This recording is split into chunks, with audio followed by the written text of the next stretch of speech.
Bonjour, bienvenue sur ce podcast Faire pétiller sa vie. Je suis Laure Tharin, coach de vie, formatrice et énergéticienne. Épisode 7, de faire pétiller son âme avec l'énergétique, l'énergie du vivant et pas que. Nous avons vu que les aliments contiennent des nutriments et que l'énergie apportée par ces aliments est mesurée en calories. Nous avons donc déjà parlé d'énergie de ce que nous mangeons, d'énergie libérée dans notre corps et que nous ressentons. L'énergétique, c'est exactement ça. C'est mettre en évidence ce que nous ressentons et qui pourtant n'est pas visible à l'œil nu. Notre énergie provient effectivement des aliments et de leur richesse nutritive, nous l'avons vu dans les précédents épisodes, mais elle provient aussi de nos pensées et de nos émotions. Ça, c'est ce qu'on verra dans la 3e thématique au mois de février. Et elle provient de ce qui nous entoure, les humains, les objets, les constructions, le sol. Alors le domaine de l'énergétique est vaste et il peut paraître complexe. Alors comme vous, ça m'a interpellée, ça m'a même parfois fait peur, ça m'a sûrement bousculé d'ailleurs. Ça a bousculé mes convictions, mes croyances, mon ouverture d'esprit. Alors, du coup, je me suis informée sur différentes techniques, différents outils. On va en parler dans quelques secondes. Parce qu'on a beau nier, on a beau refuser de croire en l'énergétique, nous avons tous ressenti différentes sensations lorsque l'on visitait par exemple une église ou simplement même dans certaines maisons. On a aussi ressenti des choses qui changeaient à l'intérieur de nous lorsque nous parlions ou que nous rencontrions simplement une personne. Et tout ça sans forcément pouvoir l'expliquer. Alors vous, comme moi, nous ressentons tous l'énergie qui provient des lieux, des personnes, et ce, au quotidien. Pour vous expliquer plus en profondeur, sans trop rentrer dans les détails, je vais faire un petit focus sur la géobiologie. La géobiologie existait avant même que le terme ne soit défini au XIXe siècle. Alors depuis des milliers d'années, les hommes ont été sensibles à l'influence de l'environnement sur le vivant. Et sans doute davantage que nous le sommes aujourd'hui, puisque nous, on a perdu notre lien essentiel à la nature. Donc la relation entre l'environnement et la vie est, depuis des siècles, le sujet de beaucoup d'études, de commentaires, de livres, d'observations, de plein de choses. Cependant, elle n'a jamais vraiment été nommée avant l'entrée au XXe siècle, du terme néologisme, donc géobiologue, dans le dictionnaire. Qu'est-ce que c'est la géobiologie? La définition, c'est la médecine de l'habitat, ce qui est invisible à l'œil nu, mais qui influence fortement chaque être humain. Dans la géobiologie, on va parler des réseaux telluriques, les ondes électromagnétiques, les eaux souterraines, les matériaux de construction, les mémoires des lieux et des murs, et ainsi de suite. C'est un concept plutôt récent. La géobiologie, elle, est la continuité donc de la pratique millénaire des hommes qui cherchaient à vivre en harmonie avec la nature. Et en ayant une approche des lieux d'habitation, en disposant d'outils pour analyser ce qu'ils ressentent, on peut très bien améliorer notre quotidien, notre santé et celle de nos proches. Alors si vous doutez de découvrir votre propre potentiel de détection, sachez que tout individu est capable de déceler des phénomènes invisibles et de devenir une sorte d'antenne entre le ciel et la terre. C'est à mesure que vous allez pratiquer que vous allez changer totalement votre manière de percevoir votre environnement et vous allez pouvoir percevoir son influence sur chaque chose, sur chaque être. La géobiologie, donc, c'est l'étude de l'influence de la Terre sur le vivant. Autrement dit, l'influence de la Terre et de l'environnement sur la vie des hommes, des animaux et des végétaux. Alors la géobiologie va se rapprocher de certains domaines, aussi scientifiques qu'humains. Donc une attitude plutôt interdisciplinaire, Ça va combiner comme les disciplines comme la biologie, la géologie, la physique, la chimie, la minéralogie, l'art, la spiritualité, la médiumnité, la radiesthésie, et j'en passe. Alors pourquoi, me direz-vous, pourquoi parler d'énergétique dans un podcast pour faire pétiller sa vie et surtout après avoir parlé de nutrition? Tout simplement parce que le lien entre les causes extérieures et la santé de l'individu est mis en évidence depuis des milliers d'années. Même Hippocrate le disait déjà à l'époque, toutes les maladies qui nous affligent sont les conséquences soit d'un environnement hostile, soit d'habitudes malsaines, soit voire même les deux. Alors l'être humain est un tout. Sa santé physique est étroitement liée aux sphères morales, psychologiques, émotionnelles et spirituelles. Vous vous rappelez, on a parlé des maladies dites de civilisation qui sont dues à l'alimentation et on a parlé notamment du cancer. Pour les chercheurs en géobiologie, de nombreux cas de maladies graves comme le cancer trouvent leur origine dans le lieu de vie des personnes, dans le logement en général, mais aussi dans le lit. Alors il est ainsi courant de trouver des maisons à cancer, c'est-à-dire représentant toutes les nocivités propices à provoquer la maladie.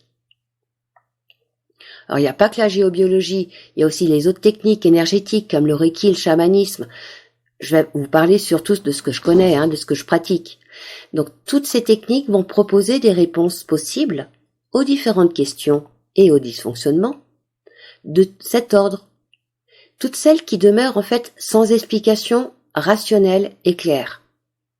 Et toutes ces techniques vont pouvoir aider à soulager des douleurs chroniques, mais parfois aussi des maladies plus graves, des souffrances plutôt émotionnelles ou psychologiques. Ça peut être par exemple le cas pour tout ce qui va être insomnie, tout ce qui va être troubles de sommeil, les cauchemars, les douleurs chroniques également, la dépression, la perte de vitalité, l'absence de joie de vivre, des émotions extrêmes, des conflits, des disputes, et j'en passe. Donc toutes ces techniques énergétiques consistent à considérer l'être humain à partir des énergies et des vibrations qui le constituent et qui l'entourent. Or du coup, moi dans mes coachings par exemple, je vais relier ces questions, ces difficultés de vie à la sphère physique, mais aussi à la sphère psychologique, généalogique, énergétique, nutritionnelle, etc. de la personne. Petite précision, lorsque moi je parle de coaching de vie, alors en ce qui me concerne moi, ce terme-là me sert vraiment à définir l'accompagnement que je propose, plus que les techniques ou les outils utilisés. Alors je m'explique. Dans mes coachings, j'accompagne donc chacun dans sa globalité. Alors pour ce faire, je vais recourir des fois à l'énergétique, à la nutrition, à l'EFT, à la PNL, à la psychologie positive, à la méditation, à l'art-thérapie, et ce, en fonction des besoins et des envies de la personne. L'énergétique invite à considérer la réalité autrement et à s'ouvrir à une prise de conscience. Et ça peut grandement changer la vie. C'est très souvent le cas d'ailleurs lorsque je reprends les témoignages des apprenants en Reiki que j'ai accompagnés en formation. Alors revenons aux perturbations de l'environnement qui nous entoure avec la géobiologie. Par exemple, la présence de l'eau dans un lieu est de première importance. Elle est conductrice, elle permet de faire passer toutes sortes de choses, de purifier, mais aussi de vider de leur énergie les espaces et même les personnes qui y habitent. L'eau garde en elle des mémoires liées à la généalogie par exemple. Un courant d'eau passant sous une habitation peut ainsi mettre en évidence un schéma familial qui se répète et qu'il est important de désamorcer pour retrouver la paix et la joie au sein d'un couple ou d'un foyer. Il n'existe pas d'outil unique et spécifique pour la géobiologie, à moins de considérer son ressenti comme tel. La faculté qu'a un géobiologue, un énergéticien, cette faculté développe son ressenti et va l'aider à percevoir les problématiques d'un lieu, d'une personne, d'une situation. Et le praticien qui est toujours en apprentissage, va donc s'efforcer d'accroître sa sensibilité à tous les phénomènes physiques et énergétiques qui l'entourent. Donc, dans ce cas, on peut dire que son principal outil, c'est donc lui-même. Alors des fois, il peut s'aider d'instruments qui seront comme le prolongement de son corps et de ses sensations. Par exemple, il y a le pendule ou encore la baguette de sourcier. Mais eux, ils vont servir à rendre plus visibles les indications qui seront déjà ressenties sur le plan corporel chez le praticien. Lorsque moi je me suis essayée au pendule, j'y suis allée un peu avec la même croyance limitante que j'avais avec le Reiki. C'était la croyance, j'y crois pas, il y a un truc là-dessous.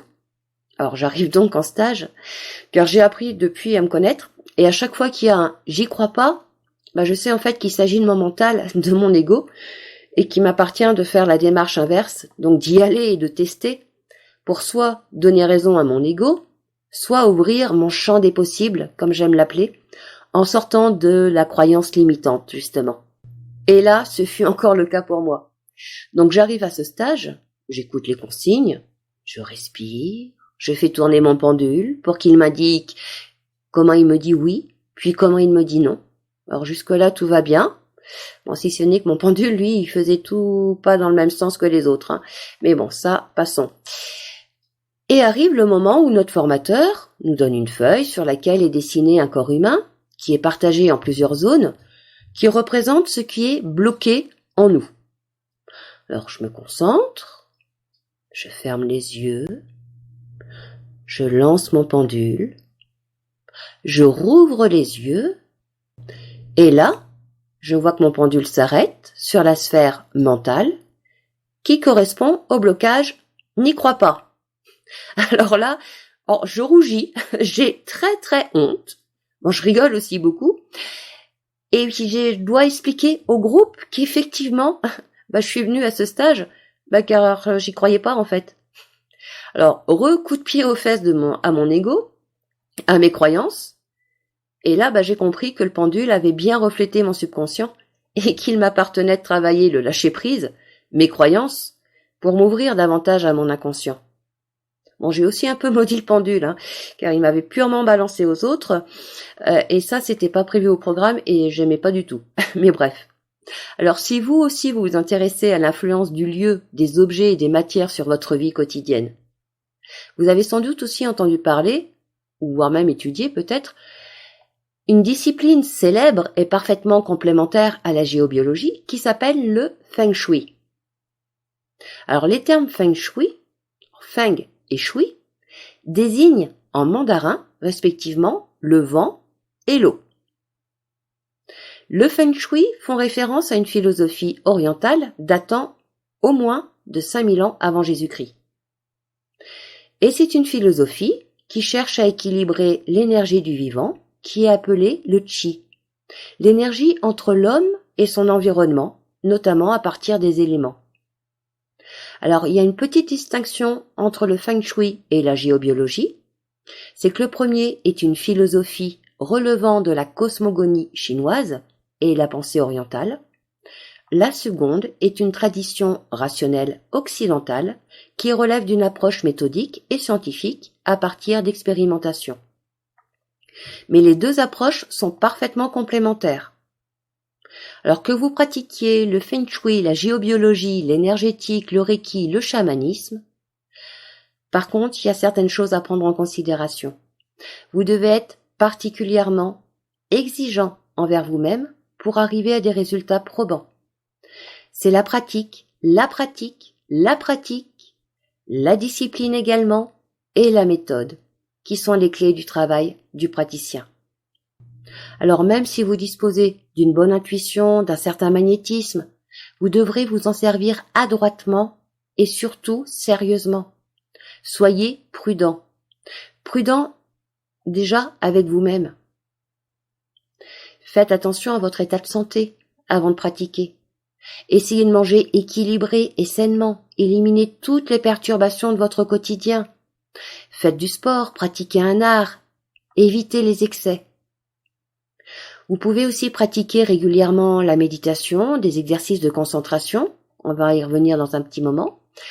Tout ça pour justement vous aider à ressentir encore plus vos sensations et à développer la force et l'attention nécessaires à la pratique. Il est aussi impératif, mais vraiment impératif, d'avoir un très bon ancrage dans le sol. Donc ça veut dire de sentir les pieds sur terre. Alors si vous êtes rêveur, si vous pensez l'être, faites des exercices pour vous stabiliser, que ça soit la respiration, que ça soit la méditation, ne serait-ce que des massages des pieds, marchez pieds nus par terre. Mais soyez toujours dans de bonnes dispositions. Soyez toujours dans de bonnes dispositions lorsque vous voulez pratiquer. Ne sortez pas d'un repas trop copieux, trop arrosé, ne soyez pas somnolent. Et faites également la différence entre les moments où vous allez être en recherche de sensations pour un lieu, par exemple, où vous allez vouloir pratiquer, et les moments où vous souhaitez vous reposer. Ne mélangez pas tout. Gardez surtout la tête sur les épaules. Mais soyez vigilants également avec les autres. Soyez humble dans votre pratique et bienveillant, souriant, communicatif. Tout ça, ça va aider à désamorcer tous les commentaires des détracteurs. Et ça va vous éviter surtout de passer pour un gourou, par celui qui sait, qui est au-dessus des autres, qui maîtrise. Soyez humble. Alors, en pratiquant, vous verrez, sans nul doute, les avantages fabuleux de toutes ces pratiques. Mais par contre, vous ne pourrez pas la revendiquer comme un remède miracle. Veillez toujours à orienter les personnes souffrant de pathologies vers des professionnels de santé. Et de votre côté, soyez prudent dans vos paroles lorsque vous proposez des compléments pour aider à la guérison de certaines personnes. Or, votre approche, elle doit être empirique, elle va reposer sur votre expérience donc, mais elle ne doit pas être ni autoritaire, ni revendiquer certaines vérités. Alors concrètement, pour pratiquer l'énergétique, quel qu'il soit, que ce soit celui de l'habitat, du vivant et de l'humain, il nous faut commencer par dompter notre mental.